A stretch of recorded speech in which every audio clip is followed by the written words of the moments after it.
नमस्कार विद्यार्थी मित्रांनो, एमपीएससी कडून एक नोटिफिकेशन आलेलं आहे. या नोटिफिकेशन नुसार काही विद्यार्थ्यांना एमपीएससी 2024 चा म्हणजेच राज्यसेवेचा फॉर्म भरता येणार आहे.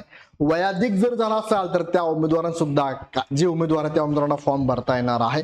आणि हा फॉर्म भरण्याची लास्ट डेट तुम्हाला साधारणतः ऑगस्ट पर्यंतची असणार आहे. याबद्दलची डिटेल्स माहिती आपण बघूया. जसे की ते प्रश्न तुमच्या समोर ठेवले, कुणाला फॉर्म मध्ये बदल करता येणार आहे. बघा, काही विद्यार्थ्यांनी ऑलरेडी फॉर्म भरलेला आहे, त्या विद्यार्थ्यांना सुद्धा बदल करावा लागणार आहे. असे कोणते विद्यार्थी त्यांना बदल करावा लागणार आहे, बदल न केल्यास काय होऊ शकतं आणि बदल कसा करायचा ते पण सांगतो मी तुम्हाला.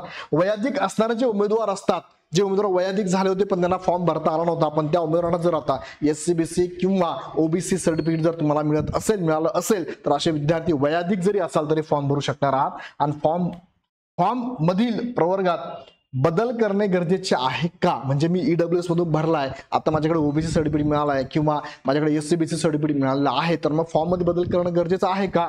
आणि विचारलंय नाही केल्यास काय होऊ शकते. या संदर्भातलं नोटिफिकेशन आहे, या संदर्भातलं सामान्य प्रशासन विभागाचं परिपत्रक पण आहे. ते काय सांगतं थोडक्यात या व्हिडिओच्या माध्यमातून समजून घेऊया. वन बाय वन आपण जाऊया. बघा, तुम्ही बघितलं असेल की लोकसत्ता न्यूजपेपर सुद्धा एक न्यूज आली होती की मराठा उमेदवारांना संवर्ग बदलण्याची संधी आणि एमपीएससी शुद्धीपत्रक 25 ऑगस्ट ला होणार परीक्षा. म्हणजे परीक्षा सुद्धा जी 21 जुलैला होणार होती, ही एक्झाम ढकलली एक महिना पुढे. अजून परत एकदा ही होणार आता 25 ऑगस्टला एक्झाम होणार आहे. सो का बरं होणार 25 ऑगस्टला का ढकलली? कारण बऱ्याचशा उमेदवारांना अजूनही एससीबीसी किंवा ओबीसी सर्टिफिकेट मिळालेलं नाही. त्या कारणाने ह्या बऱ्याचशा उमेदवारांनी ओपन किंवा ईडब्ल्यूएस मधून फॉर्म भरलेला होता किंवा आहे. अशा उमेदवारांना हे सर्टिफिकेट मिळावं यासाठी वेळ देण्यात आलेला आहे. आणि जे सर्टिफिकेट मिळाल्यानंतर त्या उमेदवारांना परत एकदा फॉर्म भरण्यासंदर्भात जी सूचना आहे किंवा बदल आहे तो करण्यात यावा, यासाठी हा वेळ मिळावा, यासाठी ही एक्झाम परत एकदा पोस्टपोन करण्यात आलेली आहे. आता हे सगळं जर बघितलं तर यामध्ये माहिती अशी दिली बघा,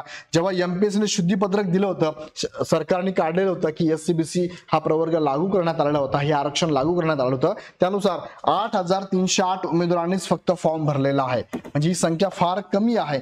मग ही जी संख्या कमी, हे गेले कुठे विद्यार्थी? तर यांनी ईडब्ल्यूएस मधून फॉर्म भरला होता. आणि जर ईडब्ल्यूएस मधून फॉर्म भरला तर साहजिक ईडब्ल्यूएस ज्यांच्यासाठी आरक्षण आहे त्यांच्यावरती कदाचित काही अंशी अन्याय होऊ शकतो किंवा न्यायालयीन पेच प्रसंग परत उद्भवू शकतात, म्हणून हा वेळ त्यांना दिलेला आहे. आता थोडक्यात बघा, एमपीएससीचं नोटिफिकेशन 12 जुलैचं आलेलं आहे. हे थोडक्यात मी तुम्हाला एक्सप्लेन करून सांगतो. यामध्ये काय सांगितलंय, यामध्ये त्यांनी थोडक्यामध्ये काय सांगितलं बघा.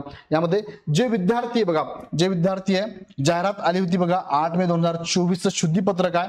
524 रिक्त पदांसाठीची जाहिरात होती. आणि अराखीव, खुला अथवा आर्थिकदृष्ट्या दुर्बल घटक म्हणजे ईडब्ल्यूएस मधून अर्ज सादर केलेल्या उमेदवारांना सामाजिक व शैक्षणिक दृष्ट्या मागास वर्गातील म्हणजेच एससीबीसी मधलं आरक्षणाचा लाभ घ्यावयाचा असल्यास त्याबाबतचा विकल्प सादर करण्याची संधी देण्यात आली आहे. तसेच दिनांक 30 मे 2024च्या शुद्धीपत्रकानुसार अराखीव अथवा खुला अथवा आर्थिकदृष्ट्या दुर्बल घटक म्हणजेच ईडब्ल्यूएस अर्ज सादर केलेल्या उमेदवारांना इतर मागास प्रवर्गातील म्हणजेच कोणतं बरं? ओबीसी. बघा, काही ओपनच्या विद्यार्थ्यांचं आता जर सर्टिफिकेट ओबीसी निघत असेल तर अशा उमेदवारांना ओबीसी मधनं आरक्षणाचा लाभ घ्यावायचा असल्यास विहित मुदतीत त्याबाबतचा विकल्प सादर करण्याची संधी देण्यात आली आहे.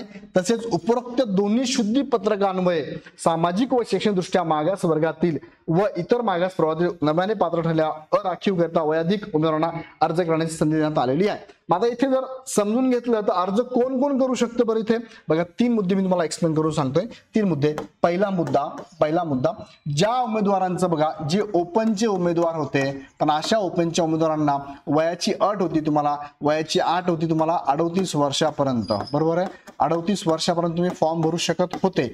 पण ज्या उमेदवारांचं वय 38च्या पुढे गेलंय, फॉर एक्झाम्पल एखादा उमेदवार 40 वर्ष आहे, तो ओपन मधून आहे, तो फॉर्म भरू शकत नव्हता. मग अशा वेळेस त्याला विकल्प काय होते? त्याचं जर ईडब्ल्यूएस सर्टिफिकेट निघत होतं, त्याचं ईडब्ल्यूएसला बघितलं तर वयाच्या 43 वर्षापर्यंत काय फॉर्म भरण्याची संधी त्या विद्यार्थ्याने फॉर्म भरलेला आहे. ओके. दुसरा, ज्याचं ईडब्ल्यूएस सर्टिफिकेट निघतच नाही, निघत नाही, अशा उमेदवारांचं काय करायचं? मग अशा उमेदवारांसाठी परत एकदा आता नव्याने जे सरकारने सांगितले बघा, एससीबीसी पण आलेलं आहे. आणि काही उमेदवाराचं कुणबी प्रमाणपत्र जर निघत असेल, जसं आता तुम्हाला माहिती आहे मराठा आरक्षण संदर्भात मोठं आंदोलन चालू आहे, त्या संदर्भातले काही प्रत्येक गावागावाल्यावरती यादी लावली, त्यामध्ये कुणबी सर्टिफिकेट मिळत असेल तर अशा उमेदवारांचं ओबीसी होणार आहे. मग असे 2 उमेदवार आहे जे की ओपन आहे, ओपन मधनं तो वैयक्तिक झाला म्हणून फॉर्म भरू शकत नव्हता, ईडब्ल्यूएस मधून भरला जरी असेल तरी सुद्धा, भरला असेल तर ठीकच आहे, पण असा उमेदवार ज्याला आता एससीबीसी ओबीसी निघत असेल अशा उमेदवारांना जरी वैयक्तिक झाले असेल इथे ओपन मध्ये, पण वयाच्या 43 वर्षापर्यंत त्यांना इथे सूट असल्या कारणाने तो विद्यार्थी परत एकदा फॉर्म भरू शकणार आहे. मग जे उमेदवार असे आहेत की कदाचित ही शेवटची संधी पण आहे, का म्हटलं मी, कारण 2025 ला तुम्हाला माहिती आहे राज्यसेवा ही डिस्क्रिप्टिव्ह मोडमध्ये होणार आहे. आता शेवटची संधी आहे ऑप्शनल, शेवटची संधी आहे ऑब्जेक्टिव्ह मधून आहे. सो तुम्ही जर फॉर्म भरू इच्छित असाल, तुम्हाला द्यायची होती एक्झाम पण हे कारण असतील तर तुम्ही एकदा फॉर्म भरू शकणार आहात. मग आता फॉर्म भरायचा असेल तर त्यांनी नोटिफिकेशन मध्ये काय सांगितलं थोडक्यात समजून घेऊया. बघा पहिला मुद्दा बघा, लक्षात घ्या, सामाजिक व शैक्षणिक दृष्ट्या मागास प्रवर्ग, इतर मागास वर्ग हे विकल्प निवडण्याची मुभा दिलेल्या कालावधीत बऱ्याच उमेदवारांकडे सामाजिक व शैक्षणिक दृष्ट्या म्हणजेच एससीबीसी दृष्ट्या मागास वर्ग व इतर मागास वर्ग म्हणजेच ओबीसी प्रवर्गाचे जात प्रमाणपत्र मिळवण्यास काही अडचणी आल्या, प्रवर्गाचे असल्याची निवेदने प्राप्त झाली होती. त्या अनुषंगाने ज्या उमेदवाराकडे सामाजिक व शैक्षणिक दृष्ट्या मागास वर्ग, इतर मागास वर्ग म्हणजेच ओबीसी एससीबीसी प्रवर्गाचे प्रमाणपत्र नसल्यामुळे त्यांनी त्यांच्याकडे आर्थिकदृष्ट्या दुर्बल घटक म्हणजेच काय त्या उमेदवारांना मिळाले सर्टिफिकेट, त्यांनी काय केलं, ईडब्ल्यूएस मधून ईडब्ल्यूएस घटक वर्गवारीचे प्रमाणपत्र आधारे त्यांचा मूळ अर्जातील दावा कायम ठेवला आहे. म्हणजे त्यांच्याकडे एससीबीसी निघू शकतंय, ओबीसी पण होऊ शकतं, पण त्यांनी काय, त्यांना मिळालंच नाही म्हणून त्यांनी काय ईडब्ल्यूएस मधून फॉर्म भरलाय.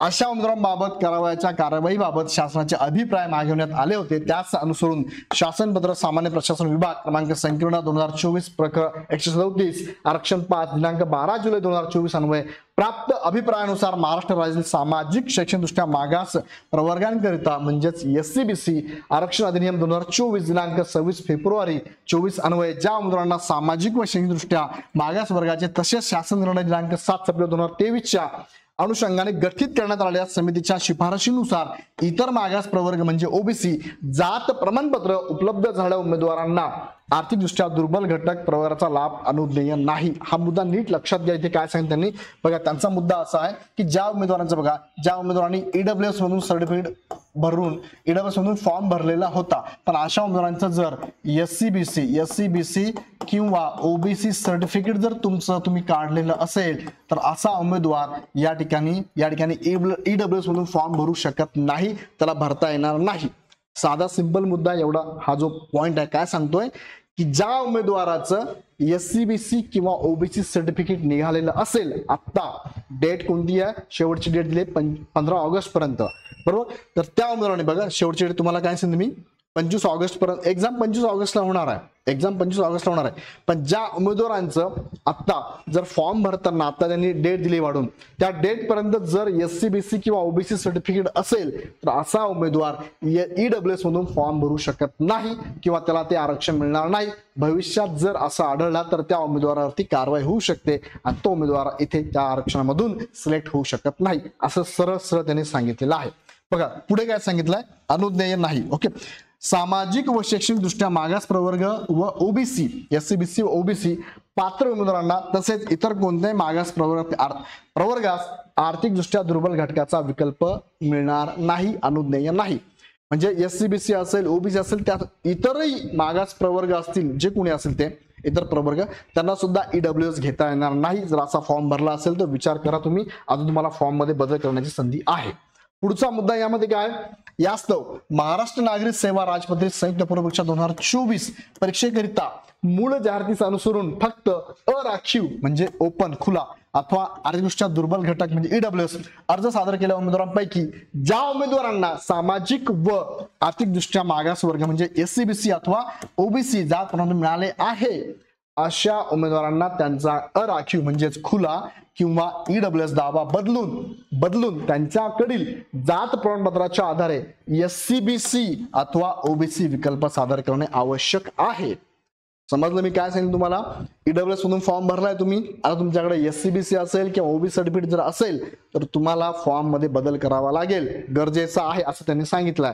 आणि वरील वस्तुस्थिती व शासन अभिप्राय विचारात घेता 21 जुलै 2024 रोजी घेण्यात येणारी महाराष्ट्र राजपत्रित नागरिक सेवा संयुक्त पूर्व परीक्षा 2024 पुढे ढकलण्यात येत असून ही परीक्षा कधी होणार आहे, मग 25 ऑगस्ट 2024 ला घेण्यात येणार आहे. आता यामध्ये बदल जो तुम्हाला करायचा तो कसा करायचा थोडक्यात त्यांनी सांगितलेला आहे. ज्या उमेदवारांना आपल्या प्रवर्गामध्ये बदल करायचा, एखादा उमेदवार ओपन मधून फॉर्म भरत असेल पण एससीबीसी ओबीसी निघाला असेल तर तो सुद्धा बदल करू शकतो. जो उमेदवार ईडब्ल्यूएस मधून फॉर्म भरत होता पण त्याच्याकडे एससीबीसी किंवा ओबीसी निघाला असेल तर तो सुद्धा फॉर्म मध्ये बदल करू शकता. किंवा जो उमेदवार वैयक्तिक झाला म्हणून फॉर्म भरलाच नव्हता पण त्या उमेदवार जर एससीबीसी ओबीसी निघाला असेल तर असा उमेदवार सुद्धा फॉर्म भरू शकणार आहे.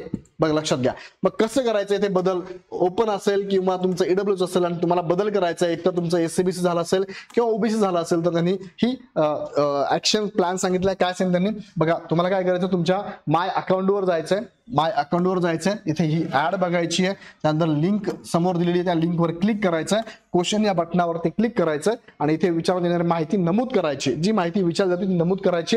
विकल्प तुम्हाला द्यायचा आहे, तुम्ही विकल्प बदलला, फॉर एक्झाम्पल एखादा ईडब्ल्यूएस होता आणि त्याने विकल्प बदलून आता ओबीसी केला तर साहजिक ईडब्ल्यूएस त्याचा कॅन्सल होणार आणि ओबीसी या एक्झामसाठी लागू होणार आहे.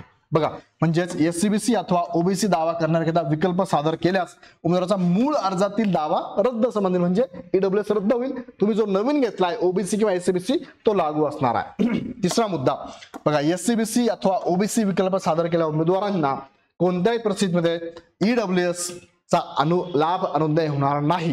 म्हणजे तुम्ही जर ओबीसी किंवा एससीबीसी मध्ये बदल करून जर इथे तुम्ही नव्याने फॉर्म भरत असाल आता तर तुम्हाला ईडब्ल्यूएस चं आरक्षण मिळणार नाही. एससीबीसी अथवा ओबीसी जात प्रमाणपत्र मिळाले आहे, बघा हा पण मुद्दा खूप महत्वाचा आहे. मिळाले आहे अशा ईडब्ल्यूएस दावा केलेल्या उमेदवारांनी सामाजिक शैक्षणिक दृष्ट्या मागास प्रवर्ग म्हणजेच एससीबीसी अथवा ओबीसी विकल्प सादर न केल्यास, बघा एखादा उमेदवार असा आहे की जो ईडब्ल्यूएस मधून फॉर्म भरतोय, भरलेला आहे, त्याच्याकडे आता ओबीसी पण आहे किंवा ओबीसी किंवा एससीबीसी असेल पण तरी सुद्धा त्याने जर बदल केला नाही तर आर्थिक दृष्ट्या दुर्बल घटकातील म्हणजेच ईडब्ल्यूएस दावा ग्राह्य धरण्यात येणार नाही.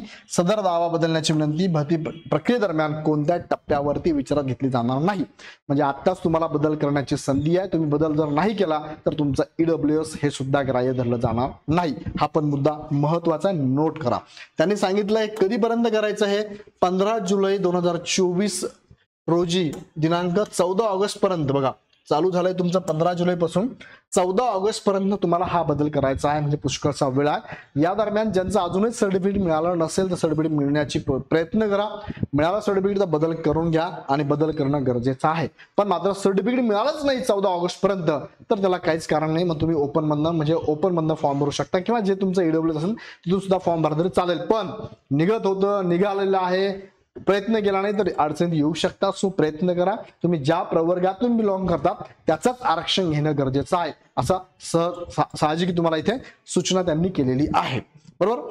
त्यानंतर पूर्व परीक्षा 2024 करता सामाजिक शैक्षणिकदृष्ट्या मागास प्रवर्ग म्हणजेच एससीबीसी आणि ओबीसी दावा करण्यासाठी विकल्प सादर करणारा तसेच नव्याने अर्ज सादर करणाऱ्या उमेदवारांचे जात प्रमाणपत्र सदर विकल्प सादर करण्याचे अंतिम दिनांक 14 ऑगस्ट असणार आहे. आता यामध्ये पण त्यांनी काय सांगितलंय, यामध्ये तुम्हाला एनसीएल लागणार आहे. काय एनसीएल लागणार आहे. एनसीएल कधीच चालणार आहे तुम्हाला, एकतर तुमचं मागच्या वर्षातलं 23-24 पण चालणार आहे किंवा ह्या वर्षातलं 24-25 दोघांपैकी एक एनसीएल लागणार आहे. हा मुद्दा नोट करा. एनसीएल कधीच लागेल, एकतर 23-24 चालेल मागच्या वर्षाचं किंवा ह्या वर्षाचं 24-25 असेल तरी ते ग्राह्य धरण्यात येणार आहे. या संदर्भात ही माहिती त्यांनी दिलेली आहे. अजूनही काही प्रश्न असतील तर कमेंट बॉक्समध्ये नक्की कळवा. व्हिडिओ आवडला तर लाईक करा, चॅनल सबस्क्राईब करा आणि काही अडचण असेल तर इग्नाइट अकॅडमीचा नंबर मी तुम्हाला शेअर करतो, 8888 25 61 17 ह्या नंबरला कॉल करून विशेष माहिती तुम्ही घेऊ शकता. तुर्तास थांबतो, पुन्हा भेटूया नेक्स्ट व्हिडिओमध्ये. धन्यवाद.